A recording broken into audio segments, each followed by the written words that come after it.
Hello and welcome to Business Incorporated. Thank you for joining us. I am Bolaji Akinwale. Coming up, the Made in Nigeria Economic Summit enters the second day. Oil prices rise as OPEC plans output cuts at next meeting. Plus, the South African Rand falls as the finance minister is being investigated. Okay, let's begin with the Nigerian Economic Summit, which enters the second day today with emphasis on the need to patronize locally manufactured products, create jobs, increase productivity, and increase economic growth. Yesterday, Nigeria's President Muhammadu Buhari urged the citizens to embrace made in Nigeria products in order to boost local manufacturing and export. The Vice President, Professor Yemi Osinbajo, also pointed out the efforts that the federal government is making to ensure that the needed infrastructure are being provided for the development of the economy. Okay, let's now bring in Channels TV anchor Harriet Agbeyi, who is attending the summit in Abuja, the Federal Capital Territory. She'll give us updates as to how the event is turning out. Good afternoon, Harriet.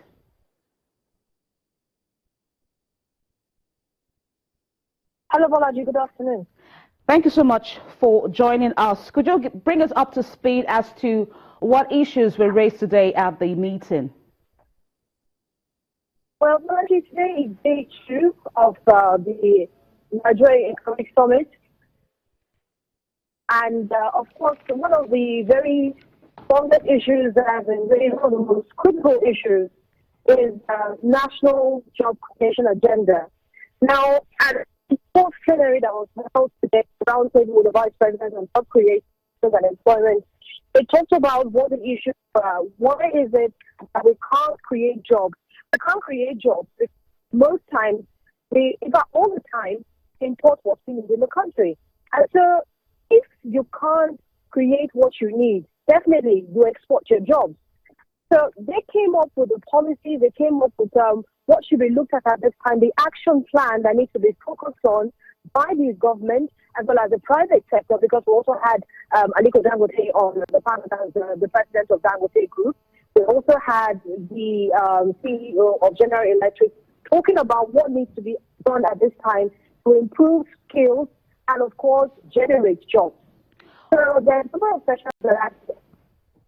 sessions on manufacturing, ICT, creative industry. We have to realize that now people are moving in line with the times, focusing on how to use technology to run your business, technology to make yourself more competitive. If you remember, in a recent report released by the World Bank, I think about the World Economic Forum, Nigeria is ranked 127 out of 138 countries in terms of global competitiveness. And one of the issues that we have is our inability to use technology to grow the economy. So that's one of the many sessions that will be talked about today, focusing on using innovation, technology to create jobs, improve skills, and of course, employ the over 13.3% of unemployed youths. One more thing, Harry, before I let you go, issue of infrastructure was brought to the fore yesterday, and the Vice President was talking about the efforts that the federal government has been putting into force in terms of ensuring that we work towards actualizing the required level of infrastructure developments in the country. Was there anything that was also mentioned in that regard today? Well, the talk about infrastructure cannot end in something. It's a conversation in the last over 50 years of our business system. But infrastructure should be a very issue. How can you use infrastructure in a very innovative way? Talking about building roads, about electricity. Okay, Harriet.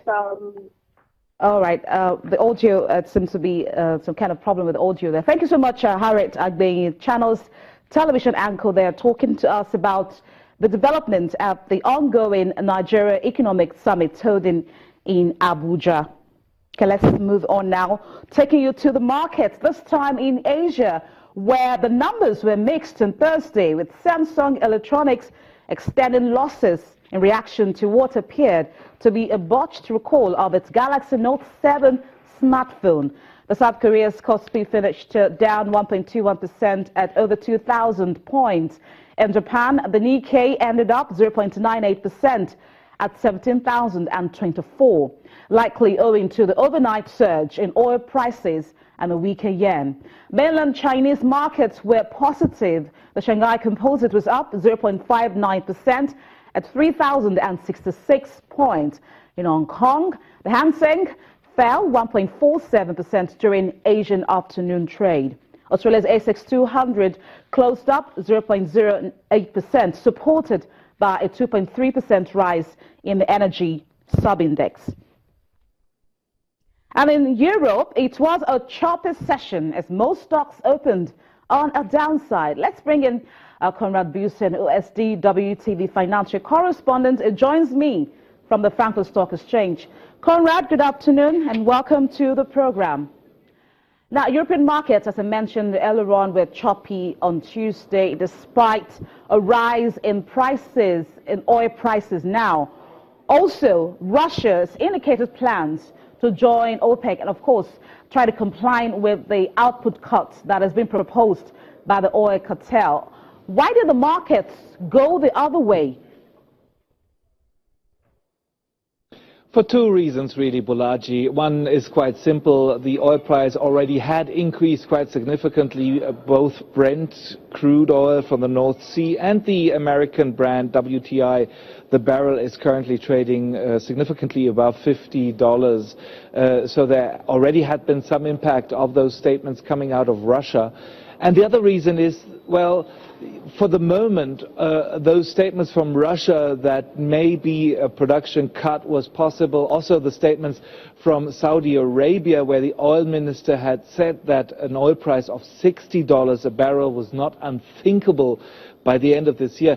All this is basically verbal intervention. The producers will really have to walk the talk. They will have to practice what they preach. And traders here are saying that previous examples make it quite doubtful whether OPEC can really manage to agree on a production cut and whether this production cut will really have the desired impact on the markets. And also, let me tell you one thing more. From Russia, we are also getting contradictory statements. Rosneft, the large oil producer there, said that they don't even think about a production cut.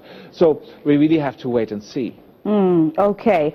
Now, these are not the best of times for Samsung as it battles to address the problem with its Note 7 product. Now, how is this impacting on the shares of the company as well as other tech stocks? Very, very negatively. Shares in Samsung are down nearly 8% here today in European trading. And when you look at the other tech stocks, you can mainly see it when you check out what happened in Asia today, because most of the suppliers for Samsung sit in Asia. Their technology shares like Radiant Optoelectronics, which is one of the suppliers of Samsung, down 6%. Hans Touch Solution down nearly 10%. You know, 3 years ago, Samsung had a market share in the mobile phone sector worldwide of 33%. This has since declined to around about 23%. Still, Samsung is the market leader, and this new model, the Note 7 model, was supposed to help Samsung keep its position as a market leader. That's why the engineers at the company and the salespeople took a lot of effort into launching this new model at the beginning of September, much earlier than Apple launching its latest iPhone, much earlier than Google launching its latest upmarket phone models. But it turns out now that this advantage in competition, being earlier than the others, turns against Samsung now completely. How sad. Now, there was a mix of performance among individual stocks. For instance, Airbus shares dipped after the company announced to reduce the number of aircraft it does every month to just one. Tell us more about this. Well, we're talking here about the A380 model, which is called the Super Jumbo, the biggest passenger airplane worldwide, which was introduced about a decade ago. it turns out now that the orders coming in for the A380 are absolutely not developing the way that Airbus had hoped for. You know, Airbus, about 10 years ago, when they introduced the A380, said that planes would grow ever bigger, that also the runways at airports would become always bigger. But it turned out that this is really not the case. Airplanes prefer to have a bit smaller airplanes, and those airplanes are preferred by airlines to become more efficient with larger ranges. This is what they order, and that's why Airbus now has to cut down the production line to only one A380 a month. That means a lot of money is being spent by Airbus without really getting the money in for this airplane. Okay, talking about being more strategic. Thank you so much, Conrad Bucent, DWTV financial correspondent. Okay, President Vladimir Putin says Russia is ready to join a proposed cap on oil output by OPEC members. Now, this news actually drove oil prices higher to nearly 1 month high.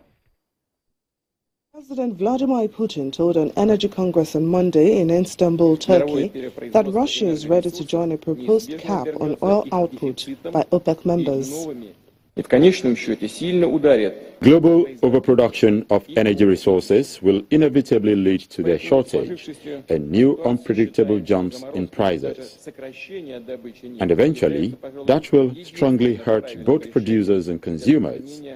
That's why in the current situation, we think that an oil output freeze or even an oil production cut are likely to be the only right decision to maintain the stability of the global energy sector. President Putin says he hopes that OPEC members would confirm the decision to adopt quotas for output when the organization meets in November. Russia will continue investing in oil production and will remain a reliable energy supplier to the world market despite the nation's current difficulties. Russia, as a major energy power, has always been making a contribution to maintain a long-term and stable development, and will continue to do so. We encourage new exploration and continue, even today in difficult economic circumstances, investing in extraction. Nobody should doubt that our country will be a reliable energy supplier to global markets. Russia also aims to... That was President Vladimir Putin talking at the energy summit held at Istanbul in Turkey. Let's get more perspectives to the rise in oil price and, of course, the comments from the president of Russia and talking about having to cut oil output. Dolapo Oni is the head of energy research at EcoBank Group, and he joins me on the show. Dolapo, welcome to the program. Thank you for having me, Audrey. Now, does it come as a surprise to you that oil prices are nearing a one-year high after Russia's intention to join OPEC in terms of output cuts? No, I'm not. Well, since OPEC made the announcement in Algeria after their meeting last month, and even before they had that meeting, don't forget Saudi Arabia had already had a meeting with Russia where they had come to some sort of agreement around how they were going to coordinate to the oil markets together.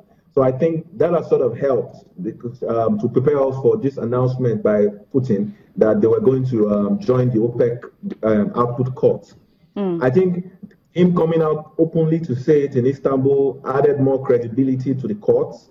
And don't forget, right now, OPEC is actually pumping its highest ever oil output, I think around 11.7 million barrels per day, currently the largest oil producer in the world. So the idea that they will be willing to cut some portion of that production is good support for the oil price. Unfortunately, Dolapo, I have to let you go at this point in time as my time is up with you. Thank you so much. Dolapo Oni is head of energy research at EcoBank Group. We'll go on a break and we're right back.